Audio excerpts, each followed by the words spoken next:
Este es un libro de Smith Wigglesworth. Tú puedes, manifestando el poder de Dios.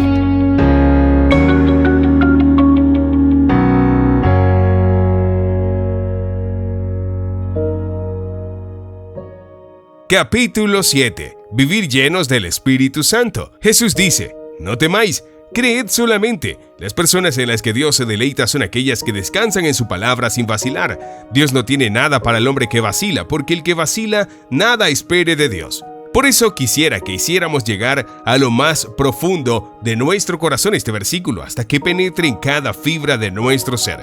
Creed solamente. Todas las cosas son posibles, solo cree. Dios tiene un plan para cada vida individualmente, y si tenemos cualquier otro plan a la vista, perdemos de vista el plan más grandioso de todos. Nada del pasado es igual al presente, y nada del presente puede igualar las cosas del mañana, porque el mañana debe estar tan lleno de santas expectativas que seamos llamas vivas para Él. Dios nunca tuvo la intención de que su pueblo fuera ordinario o común. Sus intenciones eran que ardieran por Él, conscientes de su poder divino, reconociendo la gloria de la cruz que prefigura la corona. Lleno del Espíritu Santo. Y en aquellos días, cuando se multiplicó el número de los discípulos, se levantó una murmuración de los griegos contra los hebreos, porque sus viudas estaban desatendidas en el ministerio diario. Entonces llamaron los 12 a la multitud de los discípulos y dijeron: no es razón que dejemos la palabra de Dios y sirvamos a las mesas. Por tanto, hermanos, buscad entre vosotros 7 hombres de buen testimonio, llenos del Espíritu Santo y de sabiduría, a quienes podamos nombrar sobre este asunto. Agradó la propuesta a toda la multitud y eligieron a Esteban, varón lleno de fe y del Espíritu Santo, a Felipe, a Prócoro, a Nicanor, a Timón y a Parmenas, y a Nicolás, prosélito de Antioquía. Hechos 6, 1 al 3 y 5. Durante el tiempo de la inauguración de la iglesia, los discípulos estaban en apuros en todos los aspectos. Las cosas de orden natural no se podían atender, y muchos se quejaban del descuido de sus viudas. Por lo tanto, los discípulos decidieron un plan, que consistía en elegir 7 hombres para hacer el trabajo, hombres que estaban llenos del Espíritu Santo. ¡Qué pensamiento divino! No importa qué tipo de trabajo haya que hacer, por humilde que haya sido, la persona escogida debe estar llena del Espíritu Santo. El plan de la iglesia era que todo, incluso el orden natural, debía ser santificado para Dios, porque la iglesia tenía que ser una iglesia del Espíritu Santo. Amados, Dios nunca ha ordenado nada menos. Hay una cosa que quiero enfatizar en estas reuniones, es decir, pase lo que pase, lo primero y más importante es enfatizar la pregunta: ¿habéis recibido el Espíritu Santo desde que creísteis? ¿Estás lleno de poder divino? Esta es la herencia de la iglesia. Estar tan dotada de poder que Dios pueda poner su mano sobre cualquier miembro en cualquier momento para hacer su perfecta voluntad. Comenzamos en la cruz, el lugar de la vergüenza y la muerte, y esa misma muerte trae el poder de la vida de resurrección. Siendo llenos del Espíritu Santo, vamos de gloria en gloria. No olvidemos que poseer el bautismo con el Espíritu Santo significa que debe haber una santidad siempre creciente. La iglesia necesita la unción divina, la presencia y el poder de Dios tan manifiestos que el mundo lo sabrá. La gente sabe cuándo la marea está subiendo, también sabe cuándo está bajando. Llenos para servicio diario y hazañas sobrenaturales. Era muy evidente la necesidad de que se escogieran 7 hombres para el puesto de servidores de mesa. Los discípulos sabían que estos 7 hombres eran hombres listos para el servicio activo y por eso los eligieron. En el 5º versículo leemos: y la palabra agradó a toda la multitud y escogieron a Esteban, varón lleno de fe y del Espíritu Santo, y a Felipe. Hubo otros, por supuesto, pero Esteban y Felipe se destacan más en las Escrituras. Felipe era un hombre tan lleno del Espíritu Santo que siempre lo seguía un avivamiento donde quiera que iba. Esteban era un hombre tan lleno del poder divino que, aunque servir a las mesas podría haber estado bien en la mente de los otros discípulos, sin embargo, Dios tuvo una visión mayor para él, un bautismo de fuego, de poder y unción divina que lo asumió, y en la cima de su vida hasta que vio directamente en los cielos abiertos. Si hubiéramos estado allí con los discípulos en ese momento, creo que hubiéramos escuchado a los hombres decirse unos a otros: miren esto, ni Esteban ni Felipe están haciendo el trabajo al que los llamamos. Si no atienden los negocios, tendremos que conseguir a alguien más. Esa era la forma natural de pensar, pero el orden divino está muy por encima de nuestra planificación finita. Cuando agradamos a Dios en nuestro ministerio diario, siempre encontraremos en operación el hecho de que a todo aquel que es fiel en lo poco, Dios lo hará fiel en lo más. Tenemos tal ejemplo aquí mismo, un hombre escogido para servir las mesas, teniendo tal revelación de la mente de Cristo y de la profundidad y la altura de Dios que no hubo interrupción en su experiencia, sino un avance a pasos agigantados. Amados, hay una carrera que correr, hay una corona que ganar. No podemos quedarnos quietos. Os digo, sed vigilantes, estad atento, que nadie tome tu corona. El plan de la iglesia era que todo, incluso el orden natural, debía ser santificado para Dios, porque la iglesia tenía que ser una iglesia del Espíritu Santo, vivir por encima de lo ordinario. Dios nos ha privilegiado en Cristo Jesús para vivir por encima del plano humano ordinario de la vida. Quienes quieran ser ordinarios y vivir en un plano inferior pueden hacerlo. Pero en cuanto a mí, no lo haré. La misma unción, el mismo celo, el mismo poder del Espíritu Santo está a nuestro alcance como lo estuvo con Esteban y los apóstoles. Tenemos el mismo Dios que tuvo Abraham, que tuvo Elías, y no necesitamos atrasarnos en ningún don o gracia. Puede que no poseamos los dones como dones permanentes, pero mientras estemos llenos del Espíritu Santo, la unción divina es posible, y cuando hay necesidad de que Dios manifieste cada don del Espíritu a través de nosotros, como ya he dicho, no quiero decir con esto que necesariamente debamos poseer los dones de manera permanente, sino que debe haber una manifestación de los dones según Dios elija usarlos. Este hombre ordinario, Esteban, se hizo poderoso bajo la unción del Espíritu Santo hasta que se destacó en muchos sentidos entre los apóstoles. Y Esteban, lleno de fe y de poder, hacía grandes prodigios y señales entre la gente.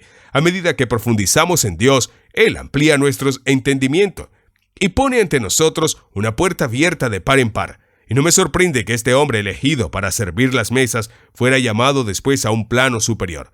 ¿Qué quieres decir? Tú puedes preguntar. ¿Renunció a este servicio? No, pero estaba lleno del poder de Dios. Perdió de vista todo lo natural y puso fijamente su mirada en Jesús, el autor y consumador de nuestra fe, hasta que fue transformado en luz resplandeciente en el reino de Dios. Que podamos ser despertados para creer su palabra, para entender la mente del Espíritu, porque hay un lugar interior de blancura y pureza donde podemos ver a Dios. Esteban era un hombre tan común como usted y como yo, pero estaba en el lugar donde Dios podía moverse sobre él de tal manera que él, a su vez, podía mover todo delante de él. Comenzó en un lugar muy humilde y terminó en un resplandor de gloria. Amado, atrévete a creer en Cristo. Una agitación demoníaca en la sinagoga. A medida que avanzas en esta vida del Espíritu, encontrarás que el diablo comenzará a inquietarse y habrá un alboroto en la sinagoga. Fue así con Esteban. En la sinagoga se puede encontrar cualquier número de personas que sean muy apropiadas en el sentido mundano, siempre vestidas correctamente, la élite de la tierra, dando la bienvenida a la iglesia a todo menos al poder de Dios. Leamos lo que Dios dice acerca de ellos. Entonces se levantaron algunos de la sinagoga, que se llama la sinagoga de los libertinos, cirineos y alejandrinos, disputando con Esteban, y no pudieron resistir la sabiduría y el espíritu con que hablaba. Hechos 6, 9 al 10. Los libertinos no pudieron soportar la verdad de Dios. Con estos oponentes, Esteban se encontró en la misma situación que el ciego a quien Jesús sanó. Tan pronto como se abrieron los ojos del ciego, lo expulsaron de la sinagoga. No tendrán a nadie en la sinagoga con los ojos abiertos tan pronto como reciba la vista espiritual. ¡Salga! Estos libertinos, cirineos y alejandrinos se levantaron llenos de ira, en el mismo lugar donde debían estar llenos del poder de Dios, llenos de amor divino y de reverencia al Espíritu Santo. Se levantaron contra Esteban, este hombre lleno del Espíritu Santo. Amado, si hay algo en tu vida que de alguna manera resiste el poder del Espíritu Santo y la entrada de su palabra en tu corazón y vida, arrodíllate y clama en voz alta por misericordia. Cuando el Espíritu de Dios se cierne sobre la puerta de tu corazón, no le resistas, sino abre tu corazón al toque de Dios. Hay una resistencia hasta la sangre luchando contra el pecado, y hay una resistencia al Espíritu Santo que te llevará al pecado. Esteban habló con marcada sabiduría donde estaba y las cosas comenzaron a moverse. Encontrará que siempre hay un movimiento cuando el Espíritu Santo tiene el control. Estas personas fueron convencidas por el mensaje de Esteban, pero se resistieron, hicieron cualquier cosa y todo para sofocar esa convicción. No solo mintieron, sino que hicieron que otros mintieran contra este hombre que habría dado su vida por cualquiera de ellos. Esteban fue usado para curar a los enfermos y hacer milagros, y sin embargo trajeron acusaciones falsas en su contra. ¿Qué efecto tuvo Esteban? Y todos los que estaban sentados en el concilio, mirándolo fijamente, vieron su rostro como si hubiera sido el rostro de un ángel. Hechos 6:15. Algo había sucedido en la vida de este hombre elegido para el servicio de baja categoría, y se hizo poderoso para Dios. ¿Cómo se cumplió en él? Fue porque su objetivo era alto. Fiel en lo poco, Dios lo llevó a buen término. Bajo la inspiración del poder divino por el cual habló, no pudieron dejar de escuchar. Incluso los ángeles escucharon como con santas y proféticas palabras habló ante ese concilio. Comenzando con Abraham y Moisés, continuó revelando la verdad. ¡Qué maravillosa exhortación! Luz sobre luz, verdad sobre verdad, revelación sobre revelación se abría paso en sus corazones encallecidos. Lo miraban con asombro en sus corazones y tal vez se calentaron a veces. Y puede haber dicho, verdaderamente este hombre es enviado de Dios. Pero cuando les arrojó la verdad, duros de cerviz, incircuncisos de corazón y de oídos, resistid siempre al Espíritu Santo, como vuestros padres, así también vosotros. ¿A cuál de los profetas no han perseguido vuestros padres y han matado a los que anunciaban antes de la venida del justo? Y de los cuales vosotros habéis sido ahora los traidores y homicidas, que habéis recibido la ley por disposición de los ángeles y no la habéis guardado. Hechos 7, 51, 53. Luego, ¿qué pasó? Estos hombres se conmovieron, estaban arrepentidos de corazón y rechinaban contra él los dientes. Traspasada por el Espíritu. Hay dos ocasiones maravillosas en las Escrituras en las que la gente fue compungida de corazón. En el segundo capítulo de los Hechos de los Apóstoles, versículo 37, después de que Pedro hubo pronunciado aquel inspirado sermón en el día de Pentecostés, el pueblo fue conmovido de corazón con convicción y se añadieron a la iglesia 3,000 almas. Aquí está Esteban, hablando bajo la inspiración del Espíritu Santo, y los hombres de este concilio siendo compungidos de corazón. Se levantan como un solo hombre para matarlo. A medida que avanza por este capítulo, ¿qué imagen tiene ante usted? Cuando cierro los ojos, puedo obtener una visión de esta escena en cada detalle.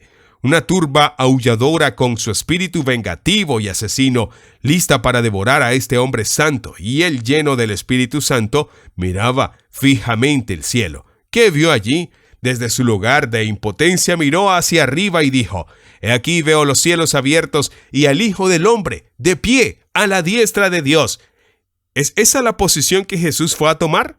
No, él fue a sentarse a la diestra del Padre, pero en nombre del primer mártir, en nombre del hombre, con esa llama ardiente del Espíritu Santo, el Hijo de Dios se levantó. Se puso de pie en testimonio de honor de aquel que fue llamado a servir mesas. Fue fiel hasta la muerte. ¿Pero eso es todo? No, estoy tan contento de que no sea todo. Cuando las piedras volaron hacia él, golpeando su cuerpo, estrellándose contra sus huesos, golpeando su sien, destrozando su rostro, ¿qué pasó? ¿Cómo terminó esta escena? Con esa sublime mirada hacia arriba, este hombre elegido para una tarea ordinaria pero lleno del Espíritu Santo fue tan conmovido por Dios que terminó su obra terrenal en un resplandor de gloria, magnificando a Dios con su último aliento. Mirando al rostro del Maestro, le dijo al Señor Jesús: «Perdónalos, no les culpes por este pecado». Amigos, vale la pena morir 1000 muertes para ganar ese espíritu. Dios mío, qué final tan divino para la vida y el testimonio de un hombre que fue elegido para servir las mesas.